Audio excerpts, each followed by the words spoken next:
of the SGA. Until this point, we are a partnership between Sport England and the Chartered Governance Institute, and our purpose is to support and connect those who are engaged in governance roles in the sports sector. So this could be governance leads, members of boards, chairs, a whole range of sort of positions within an organisation. And we provide guidance material, training, events, to try and support these people and sort of raise the standard of sports governance in this country. And one of those things that we do, obviously, is webinars. So thank you for taking the time out this afternoon to join us for this one. This session is being recorded and will be available on the SGA website shortly afterwards, where you can also find recordings of our previous webinars. And we'll add the link below later. And if you've seen any of our previous webinars, you'll notice that we are taking a slightly different approach to the next few. We thought it might be interesting and useful to explore a few sort of issues in a relatively informal discussion, and to draw on the very considerable experience of our presenters to try and bring a bit of life to some of these topics. So if you want chapter and verse on today's topic, for example, which is directors' duties, then we've got a good deal of information in the knowledge base of the website. And again, we can put that link below.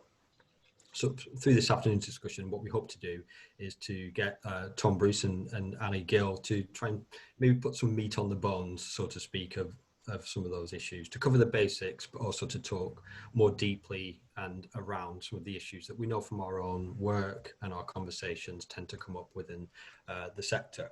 So hopefully this will be a fluid conversation, and may also touch on some of the issues that will be coming up in a future webinar. If I can just give you a little sort of nudge to keep an eye out for that in the coming weeks, which will be on building effective boards.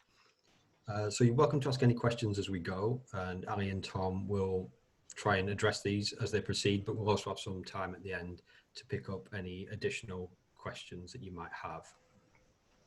When you are submitting questions, if you could please use the Q&A tab at the bottom, and that will leave the chat function free for any technical issues, which hopefully we won't have any of. So without wasting too much time, if I could just introduce our two speakers today. Alison Gill is the founding director and CEO of Bvalco, where she works with boards and leadership teams in different sectors, among other things, designing and delivering external board reviews and also improving board effectiveness. She has a behavioral psychology background and has a particular interest in the impact of values, behavior and culture on performance. And she's also a three-time Olympic rower. And as we were just discussing before people joined us, is currently very interested in eventing. Tom is a partner at the London law firm Farrer & Co. He's an experienced corporate lawyer working with both businesses and entrepreneurs, but also with sports clients, particularly a large number of NGBs, on a range of corporate, commercial and governance matters, from constitutional documents and codes of conduct right through to joint ventures and structuring international sporting events. So individually and collectively, Ali and Tom clearly have a massive reserve of experience, and I'm really delighted that they've agreed to come and share some of that with us this afternoon. So it's probably best if I shut up and hand over to Ali to get the conversation started. Brilliant. Thanks very much, Craig. And good afternoon, everyone. Thank you for joining us. I see we've got a good number of people on board. So this session, really the purpose of this session is for Tom and I to have a conversation about some of our experiences of working with sports boards around governance. And we picked the topic of directors' duties and liabilities, which sounds terribly formal. But we are really going to try and make this session about our practical experiences of helping boards to think about governance in a very actionable way, and a way that adds value. And I know Tom and I don't know each other terribly well, but from having spoken to him this week, I know that he's got a lot of stories to tell. So we will try and give you some of our own experiences. But also, most importantly, what we'd like to do is hear from you about the questions that you want answered. So please, as Craig said, use the Q&A function to post your questions, and we'll pick them up as we go along, and answer any others that we don't hit at the end. So welcome, everyone.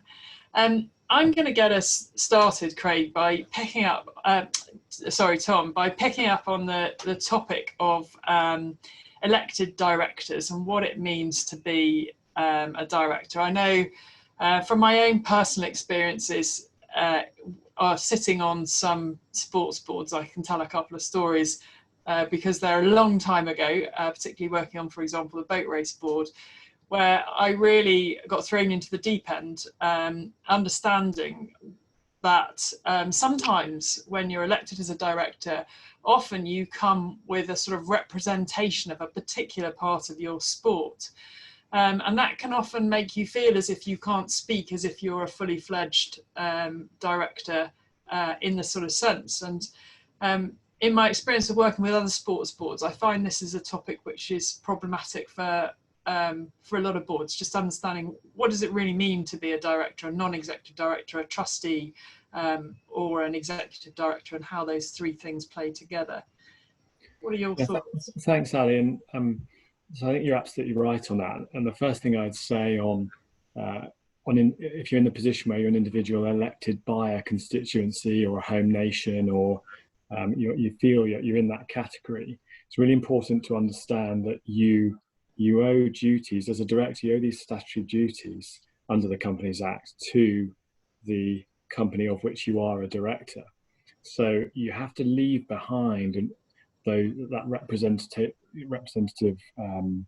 role and think very much about what I'm acting in the best interests of this company that I've been appointed a director of, and I need to use my reasonable care and skill and diligence to fulfill that role and act in accordance with these duties. We'll probably talk a bit more about them. And the fact that you've been elected from that constituency is ought to be helpful for the organisation. So you do come with, it's important you come with that knowledge and contacts. And let's be quite clear, sport is predicated in this country on fabulous volunteers and people giving up their time from grassroots level all the way up. And having individuals like that who've been involved in the sport for a long time elected onto the board to contribute that experience from a particular region or a particular talent, in a particular sort of discipline within the sport, really, really important. But to understand that when you do get appointed to that role, you owe those duties to the company, and you are not a representative. You are not speaking. You're not a voice box for that group that you've been elected by. And what that really follows from that is to be very, very careful about conflicts. And conflicts of interest are a really important area that I think we should touch on in a bit more detail in that particular role, because you are inherently conflicted in sport, and sport organisations all around the country have these inherent conflicts everywhere. Everywhere you look, they are there. The FA, the composition of the FA board has on it different stakeholders who are have inherently conflicting interests, for example. And they have to be very careful about how they operate. Yeah, now I'm wondering what sort of practical advice you have for specifics. So if I just drill down to give everyone sort of a clear example of the boat race, I think it's actually quite a good example to use, and it was quite a long time ago, so I'm not really treading on anyone's toes because it's clearly quite different now. But at the time, I was the chair of the Oxford University Women's Boat Club, which was a voluntary position. I was elected onto the board of the boat race company. And clearly there was an elected Cambridge representative for both men and women, and an Oxford representative for men and women, and then other board members. And what we found was that we were in a dynamic quite often where we would be asked to speak as on behalf of our own university boat club, but really we were there to represent the boat race company and the boat race as a whole. And I found wearing those two hats quite difficult, and we had to spend a lot of time really in discussion about when you walk into the boardroom, it's really important to adopt, put on that hat almost of, I am now here to represent the boat race as a whole, not to represent the interest of the club which has elected me, which is quite a difficult mental exercise. What have you done with organisations that have met that sort of challenge? It's really difficult, and a lot of the advice I've given has been around in different ways. Certainly, chair and driving culture from the chair, and the chair leads that culture. But then put in place the right kind of processes so that when you do walk into that room, it is understood that you are equals in that room. And as I say, the chair will drive that culture. And when it comes to conflicts or potential conflicts, I always encourage people to look in three different areas. So actual conflicts, potential conflicts, and what I describe as perceived conflicts. So something that if it appeared in the Daily Mail the next day, the average person on the street would go, well, that's a bit of a problem, isn't it? And that may or may not be a company law statutory duty conflict, but it'll be a perceived one that the board and you should be really careful about. And so in terms of processes, really important to have a conflicts register and understand everyone's position and what their other interests are, what other director roles they have, and have that updated on appointment when you join the board, but also regularly throughout the year. So there's a register of conflicts that needs to be kept updated. And then there is being really clear in your own mind what the statutory position is around dealing with conflicts. And what company law says is, look, you have a duty to avoid conflict situations. You must do that. And you must do that in respect of actual conflicts and potential conflicts. And I say, well, that should also include perceived conflicts, because that's something you should just manage in addition to the company law position. And then it's making sure that your constitution of the organisation, the articles, deals with the ability of the rest of the board to say, actually, yes, that's okay, to authorise a conflict, which they can do under the Companies Act, and to have some really nice pragmatic provisions in there that say, yes, I can authorise, but I can authorise, the rest of the board can authorise with these different conditions. You're going to be involved in the meeting or that particular part of the discussion or not. You're going to be involved in the voting or not, and you're going to be given this information or not, or perhaps part of the information, to make sure that's all managed appropriately and it's properly recorded. And that will really, really help have a proper record of what's happening, but also just help in practical scenario. And of course, a conflicts of interest policy that is the benefit for all of the directors, that says in these sorts of scenarios, yeah, we think that's a red flag, and that's probably going to mean you can't vote and you've got to leave the room. But in these sorts of scenarios, we think that will probably be okay. So everyone's got a bit of a framework to work with. So I really like those sort of three titles: potential, actual, and perceived. And I think what you're also saying is it's really important to be able to have conversations in a very pragmatic way, but also sometimes in a slightly philosophical kind of play through what might happen, what would be the consequences type of conversation. And I often found myself and do find myself working with directors now where I say, well, let's just pause for a moment. Let's just play that through. Is this really a conflict or isn't it? What are we worried about? What are the consequences? What's the right thing to do? And just taking those concerns quite seriously, but also not letting them get out of hand, I think, is a kind of balance to be had there. Yeah, absolutely. And it's for the duties on the board. The duty on the board is to consider it really carefully and come to a conclusion on whether there is a reasonable prospect of that conflict being an actual or a potential one, and just being pragmatic about that, and so you can show afterwards, if you need to, that you've been through that careful decision-making process and come to a decision.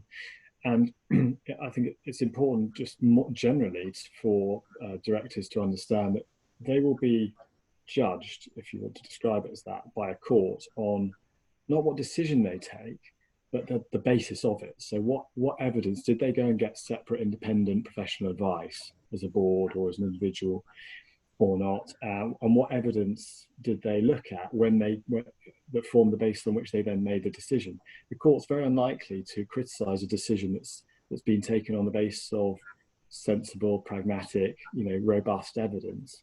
But if there isn't that kind of process in place, then that's where you're potentially more exposed.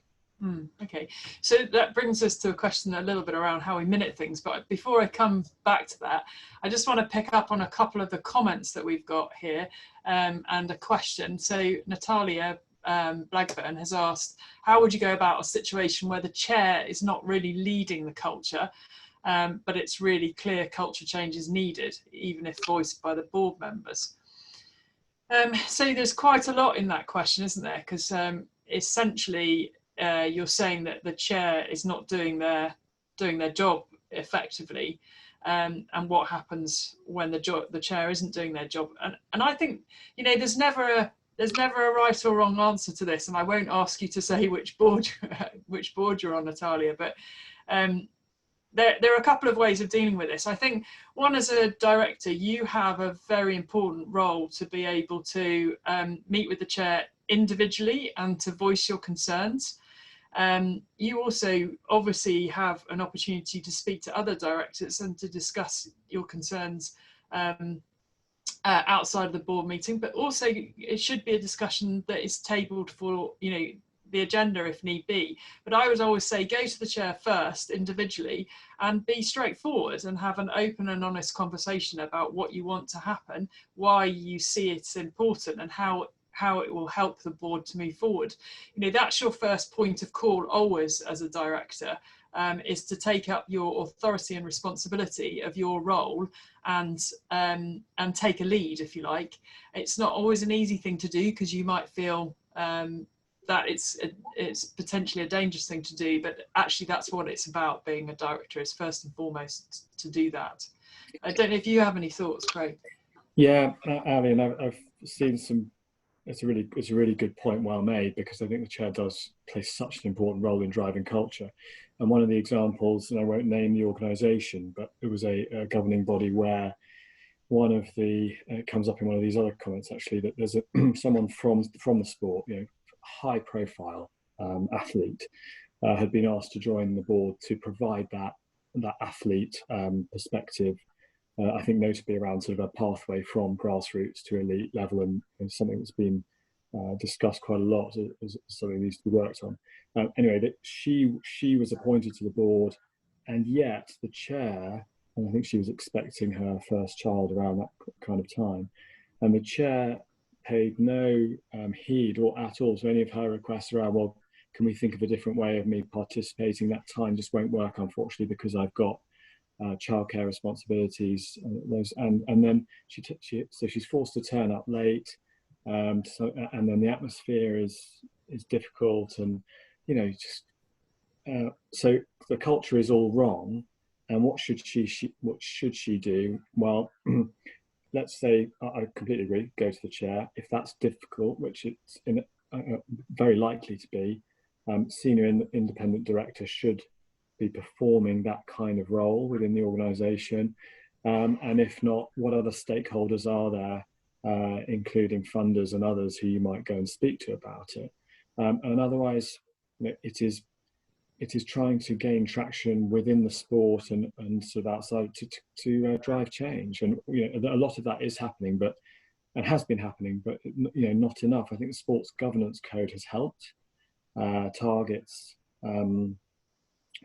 objectives, goals around diversity and others, and just speaking more broadly across the corporate governance framework, there is a big focus on culture. This is not peculiar to sport, and so it's just happening slowly, and I have real sympathy, because it can be very, very difficult dealing with personalities and the way that some chairs operate, because they're creating a very difficult perspective. One argument here is for limited terms of office, because some of these individuals have been in place for far too long, and the Sports Governance Code has helped with that as well. So I hope that helps a bit, Natalia. So if you can go to the chair and talk to them. The other vehicle, of course, is because of the board's responsibility around culture. It's easy to think of the board's responsibility to be about oversight of the culture in the organisation, but the board also has responsibility for its own culture. And so getting those items on the agenda for discussion, either at a board away day or a strategy day, or actually part of the ongoing board process, is a really important thing to do. And it sounds like you've got the support of other directors, so helping to shape that agenda should be a possibility. Comment here from Murray Steele. One of the problems is that elected directors are elected for their sporting reputation, not for their directorial expertise. And I think this is a real, it's a real asset to have individuals who've got reputation within sport. He's used the example of Catherine Granger, who's obviously chair of Sport England. But I do think there is a very clear role for training of board directors and trustees. What's your experience, Tom, around the number of people that are getting training on sports boards? I think the sort of the board induction process and training arrangements typically aren't what they might be in terms of access to, and I know some of that comes down to budget and finances, but what we're trying to do here obviously is improve know-how and sharing expertise, etc., and provide access to that. And that's no different, and it very much will depend on the organisation. The larger NGBs obviously will be able to provide potentially a more comprehensive training and induction process to help those sorts of people get up to speed. But what I would also say is that balance of skills, experience, and from within the sport and outside of the sport is incredibly important. And if the board can achieve a position whereby one or two people bring that sporting expertise and not necessarily the legal, marketing, financial, other whatever other expertise, nice balance of things that you would like, then that's no bad thing. And the focus recently for a period of time has also very much been around a variety of backgrounds, and so getting that social variety is really incredibly valuable. So it's not just diversity of skills, experience, and it's getting that whole blend, and the skills matrix, background matrix is really important for that. So it's about achieving a balance. And I always think of what are the tools that we've got available to us here. There is quite a lot of really good training available now. I mean, obviously the Sports Governance Academy are doing a good job in terms of making available materials so people can really develop their knowledge. There, obviously I'm biased, but I'm going to give the Financial Times non-exec director diploma a bit of a plug here. It's been running for a long time now, and we've had quite a few people on the diploma that have gone on to be non-execs on sports, a variety of different sports organisations. So really making use of some of the training that's available. I also think the onus is slightly on the chair as well to do effective performance management, to be thinking about how effectively are we inducting directors onto our board. Do they have a clear understanding of their role, of their duties and liabilities? Do they have a clear understanding of the value that they can bring to the organisation? And then is the chair helping them to think about actually what things they need to do to develop effectively? That's a really important conversation to be having with the chair if you have joined a board. I noticed Helen Madden here has said we've introduced a mentoring buddying for more novice trustees, and we also have an annual board satisfaction survey. Really great practices there, and I've worked with a number of boards where that mentoring process can be very helpful. Just a kind of point to mention to sort of be careful of with that mentoring process is it's really important that the mentoring happens outside the boardroom, and that once the trustee is inside the boardroom, they feel free to speak on their own behalf and don't in any shape, fashion or form feel that because they're in training, they're not actually full in role. A question here from Jerry Kilby. I teach and advise golf clubs on governance matters, and one of the major problems I experience is boards, and in particular chairs, micromanaging the executive management team.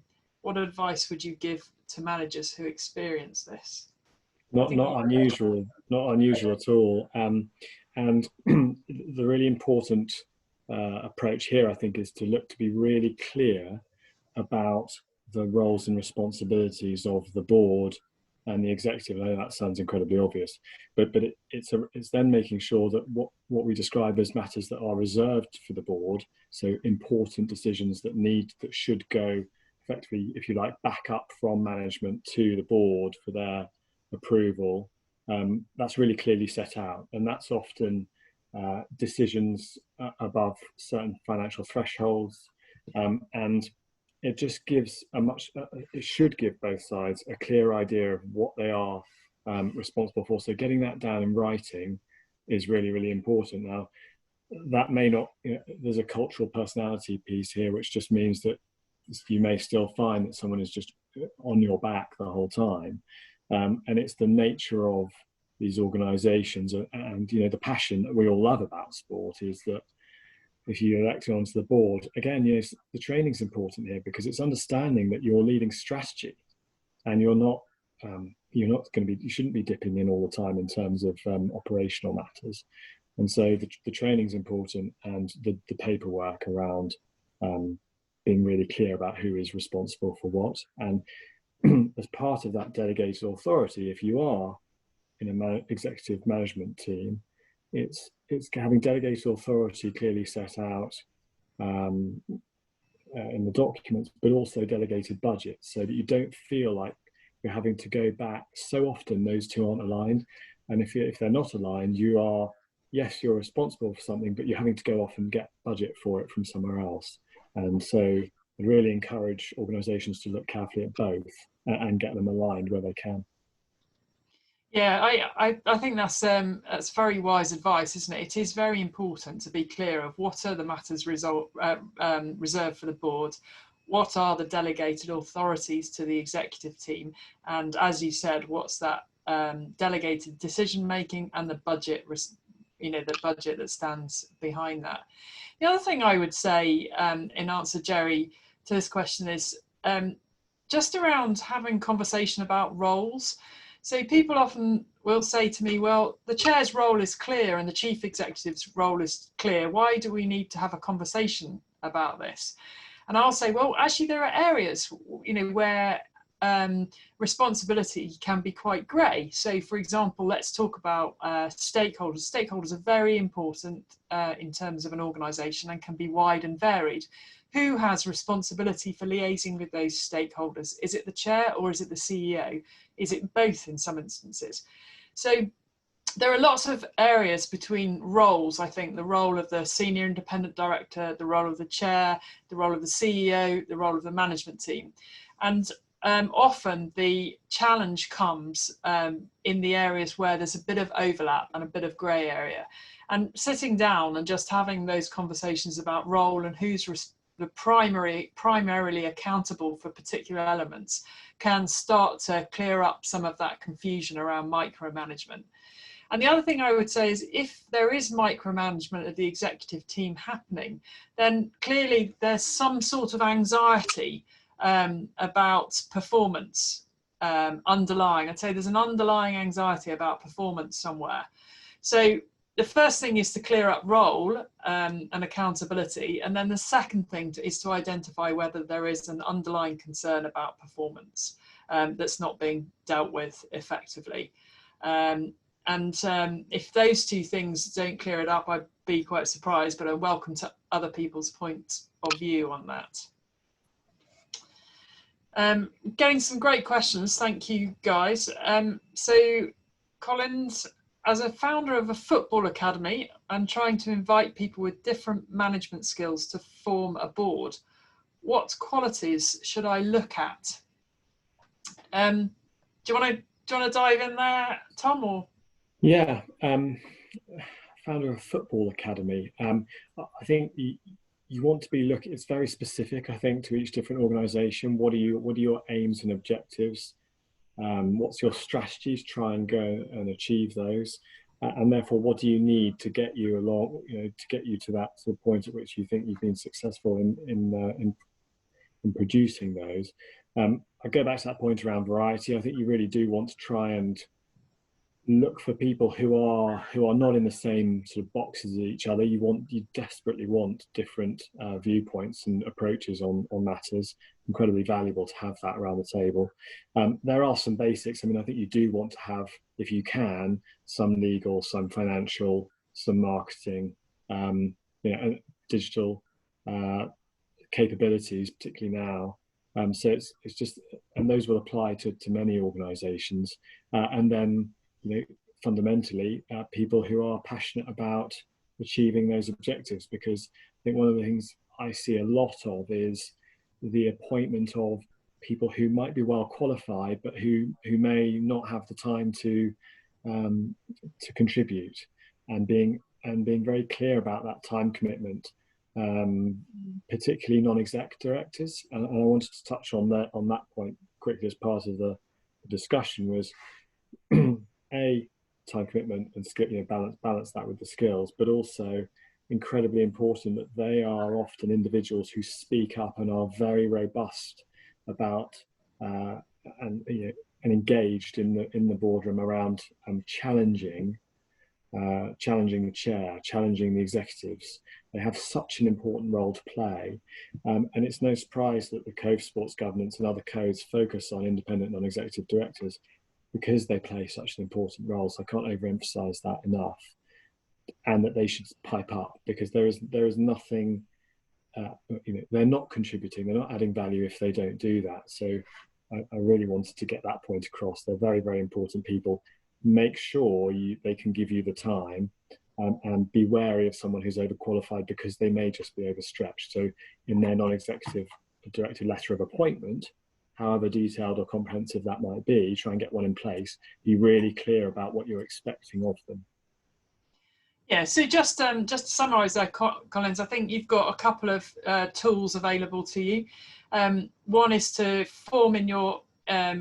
formulate in your own minds what are the key things strategically we're trying to achieve. So with your football academy, what are the most important things over the next 2 to 3 years that you need to achieve?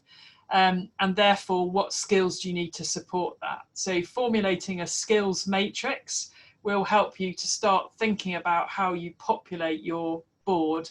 And I don't know if there is an example of that on the Sports Governance Academy, but I'm sure there possibly could be one easily put up for you in the future, for you to access that there. And the second thing would be, as Tom said, to think about diversity in terms of behaviours. So making sure that you're getting people who have got slightly different personalities and bring different things to the table. And I'd also encourage you to think about size as well. What's an appropriate size? Boards are typically most effective if they're around about 7 people, not much more than that. So don't go for too many, I'd say. Yeah, agreed on that. A couple of questions I'm going to answer off quite quickly. So Sam Seddon says, what are the best sources of information to understand in an easy to digest format board members' legal duties as laid out in the Companies Act? I would say there's an awful lot of really helpful information on the Sports Governance Academy. Tom, any other thoughts? Kind of Companies House actually is a really good place. Companies House, but do be wary of what you Google on these sorts of things, because it can be misleading, and it might be out of date, and just be very wary of that. The one thing I should say is that we Farrers are looking and do so much sports, but we are looking very carefully at what we can do to inform what Craig is putting up on the Sports Governance Academy, and so I would direct you there. In the first instance, because you will know hopefully that we've looked at that as well. I use quite a lot I've got a sort of 10-page kind of summary of the key directors' duties as set out in the Act, and hopefully in language that everyone can understand. And I'll share that with Craig and get that uploaded. So hopefully that's really helpful. Okay, great, thank you. So we've got a question from here on NGB boards should be reflective of the membership of their sport, particularly when they're publicly funded. How do you get sport bodies to change their culture to enable change in diversity on their boards? You know, this is a tough question to answer, but it's absolutely at the core of the role of a non-executive director. So part of your role as a non-executive director is to table these topics with a degree of regularity, and to use your powers of influence and persuasion. You can also resort, there are a lot of reports available around diversity, gender diversity, ethnic diversity, disability diversity, and actually, so I think, you know, pointing people to information which is objective, factual, and demonstrates the benefits of diversity is a good starting point, but also just really using your own personal influencing skills to discuss with other directors on the board and to set some targets around, you know, what you want the diversity of your board to look like. Any other comments or thoughts, Tom?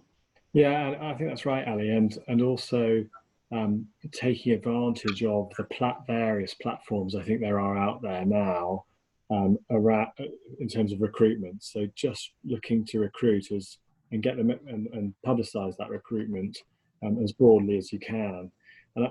And there's no easy answer to this question. I mean, I think it's absolutely on the funders' radar, has been for a long time. It's on governing bodies' radar, and they are trying, I think, as much as they can on the whole, is my experience. We just need to get right the publicising those points and having a pool of people with different skills, you know, who've submitted their details, who are happy to apply.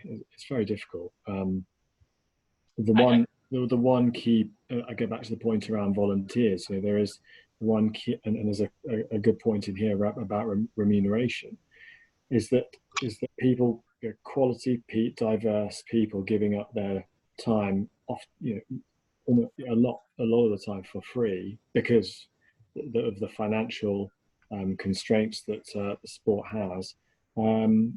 It just makes it difficult because there is not the pool of people that there might be necessarily. So, and it's making access to that pool as easy as possible. And there's a lot of work going on across different platforms to try and achieve that. I think the other thing I would say around this topic around diversity is get yourself to be chair of the nomination committee and really take up a challenge, you know, take up the role of challenging the board and challenging the organisation to think more about diversity. And if you get yourself into that position of chair of nominations, you put yourself in a position where you can have influence. And that, of course, is very important. Yeah, and that's right. I mean, you know, and we read in the news, don't we, over the last few days, the FA, you know, trying to drive that diversity and finding some difficulty in driving a diversity review to look at how to change its board. But it's getting media coverage, you know, and it's adding pressure. There's pressure that's being added through that. So getting these points on the agenda through social media and other channels through the media is really important. And slowly but surely, hopefully, we will get there. Yeah, I get it. I mean, for some organisations now, diversity is a risk committee conversation too.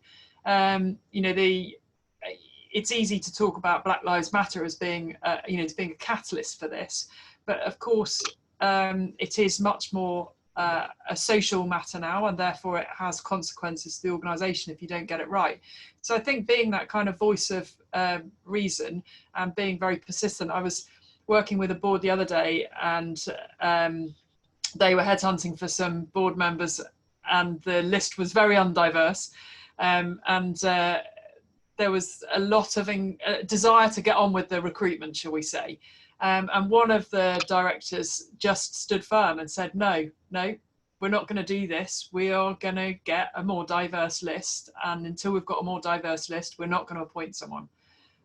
So, you know, a lot of the rest of the board were very annoyed, and it was a difficult call. But at the end, the right thing happened, and they went back out to look for, put some more pressure on the recruitment process to produce a more diverse list, which is good. And Ali, just to be a bit more granular about that, I mean, the terms of reference of the nominations committee, or broadly speaking, if it's not terms of reference of a committee, it's just the outlining the processes by which that recruitment should take place. It's making sure that those outline a process which everyone will be bound to undertake, and it's quite clear that diversity is a key plank of that. And that will help prevent a sort of fairly unilateral, well, this person is in line, let's go with them because it's the easy option. Yeah.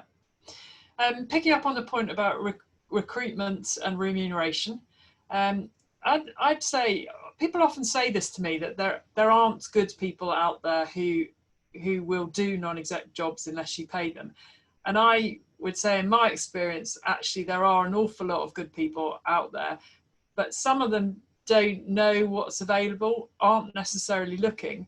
Whereas if you go out to your networks and think about people that would actually be really good at the job, often they really appreciate the fact that you reach out to them, and they might not take the role on themselves, but they may know somebody. And I think that kind of persistently seeking people who actually can add value, you can find some really fresh names and fresh names and fresh minds. And it is amazing how many people haven't really thought that they might add value in that context, but actually when you reach out to them and say, I think you'd be really good at this, you find that there's probably more people available than you possibly thought there were.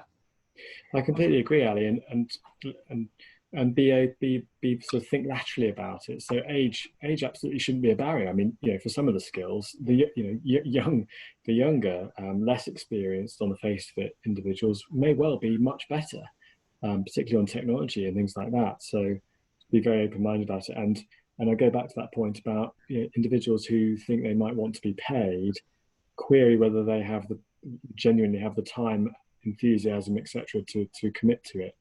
And so think carefully around that, and have sort of interviews and discussions to try and ascertain how keen they might be. Okay, I'm going to come back.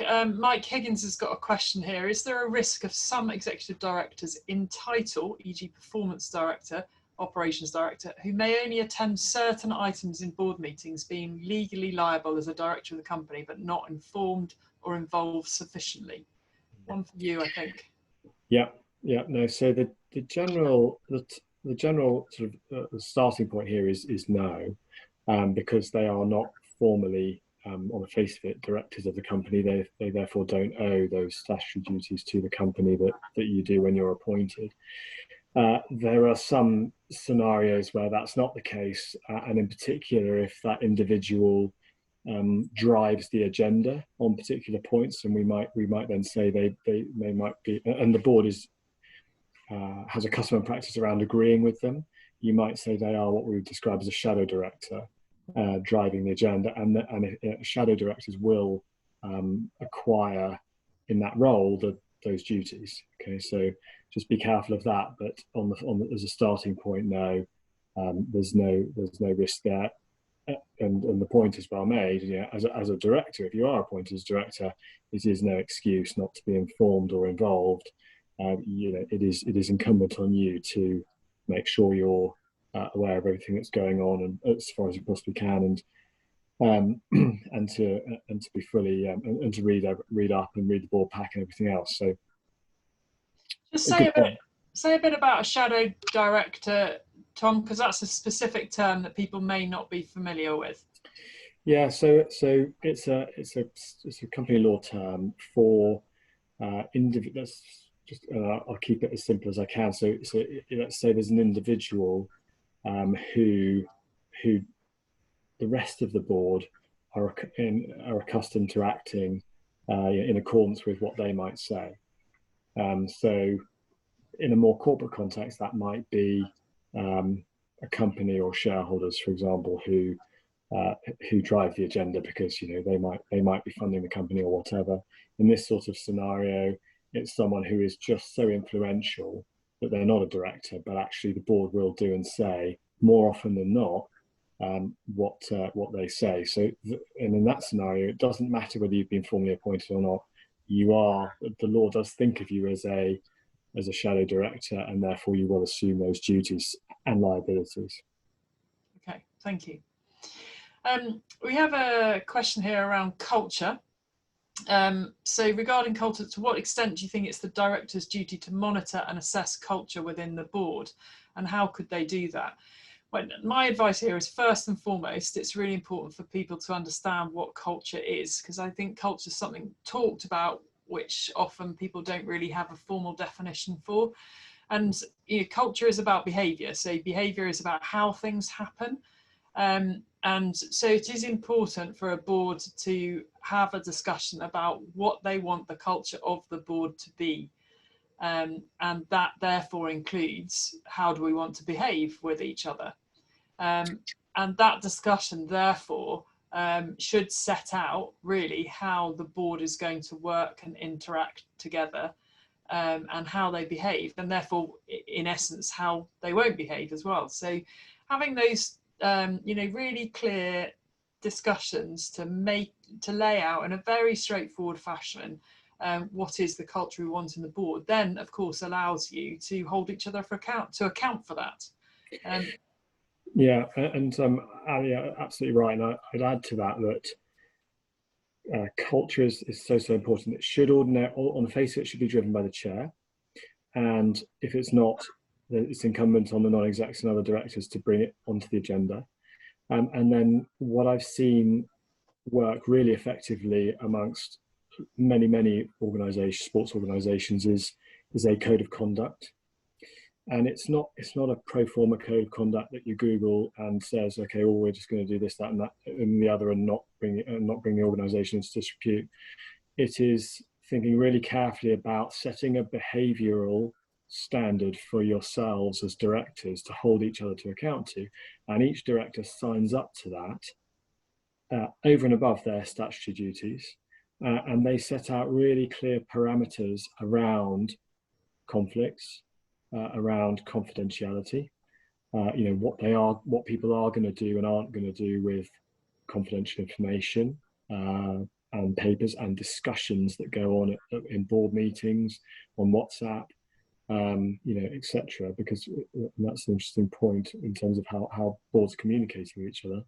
And then that code of conduct, signed by each of the directors and by new directors when they join, gives yourselves a really good starting point around culture that you keep an eye on and keep updating that document as you go.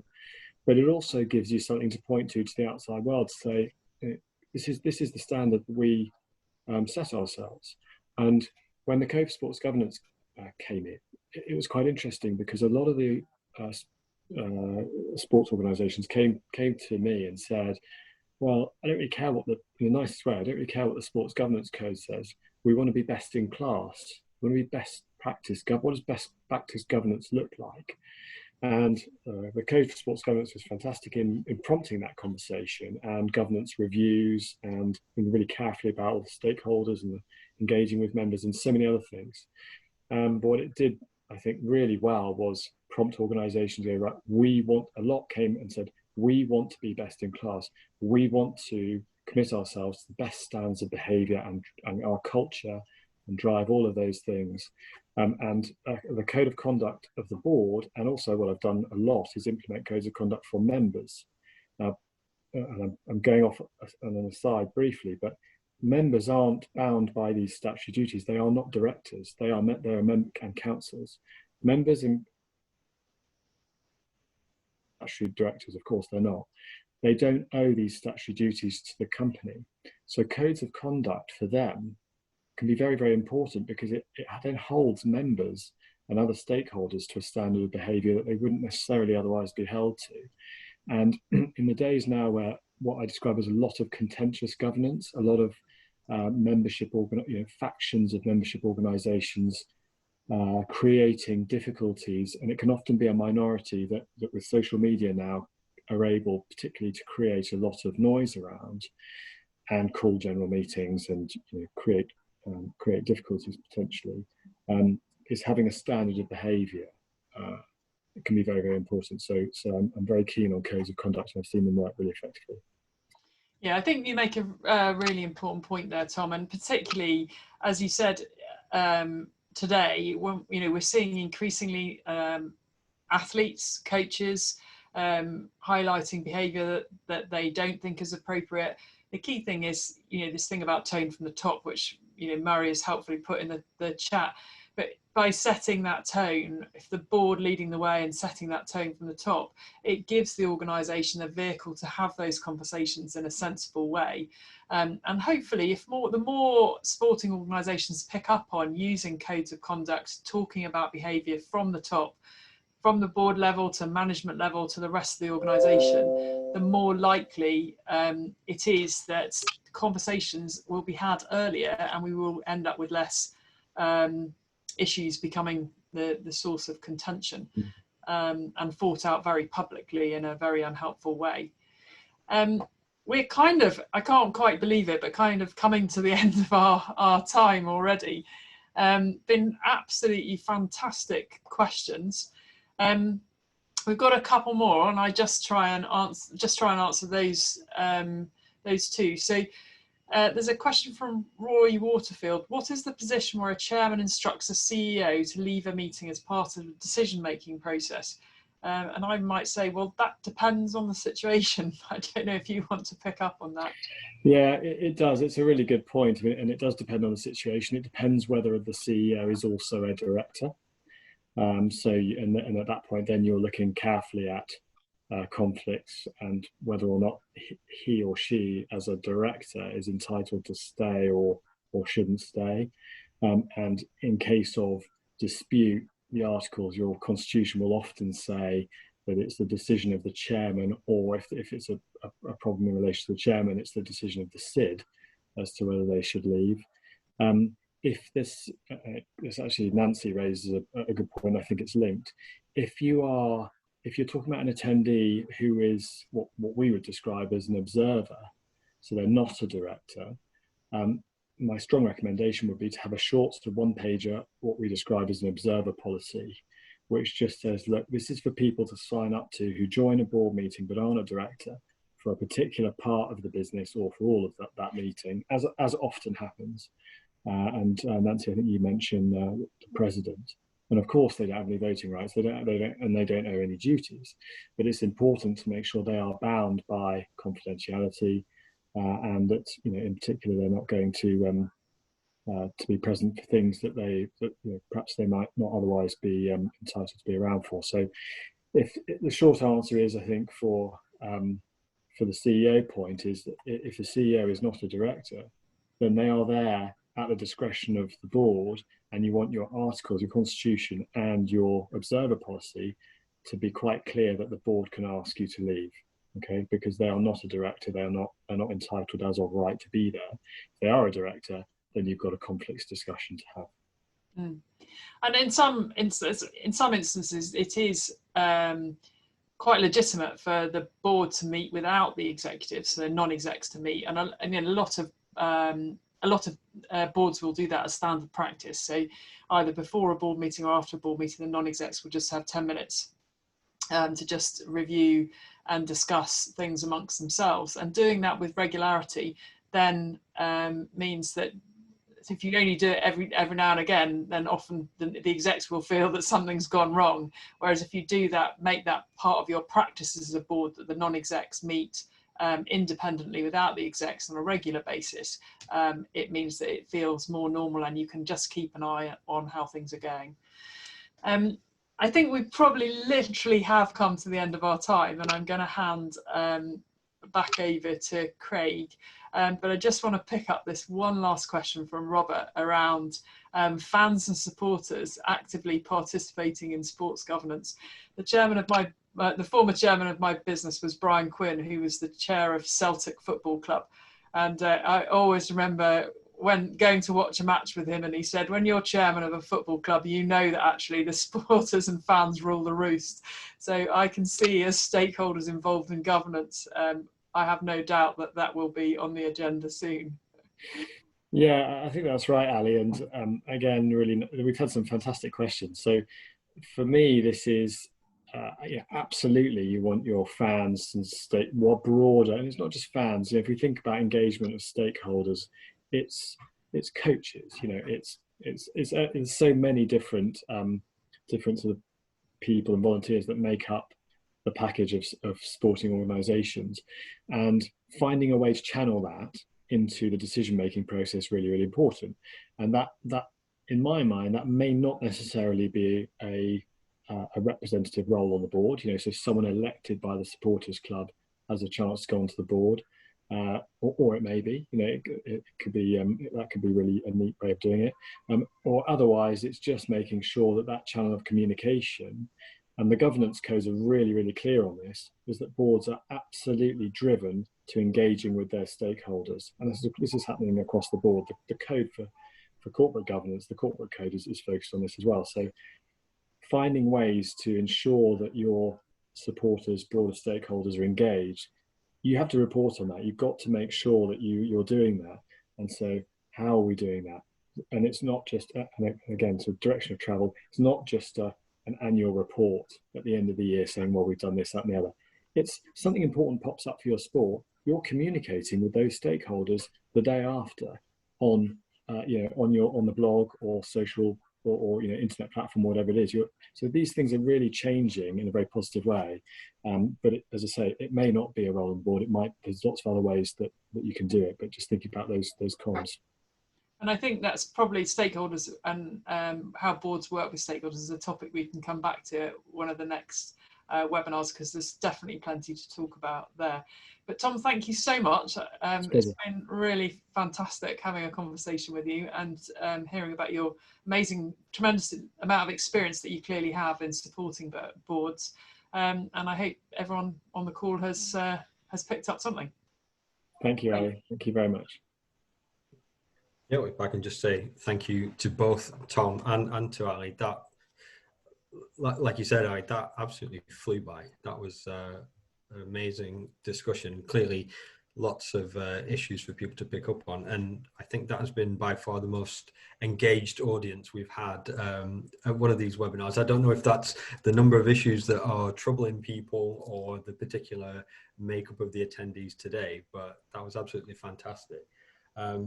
And if I could just say that the knowledge base that we're developing for the Sports Governance Academy really is developing. So we're adding to it all the time.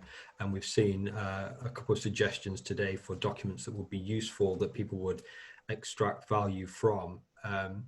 So I would say, please feel free to get in touch with myself. You can find me on the Sports Governance Academy website.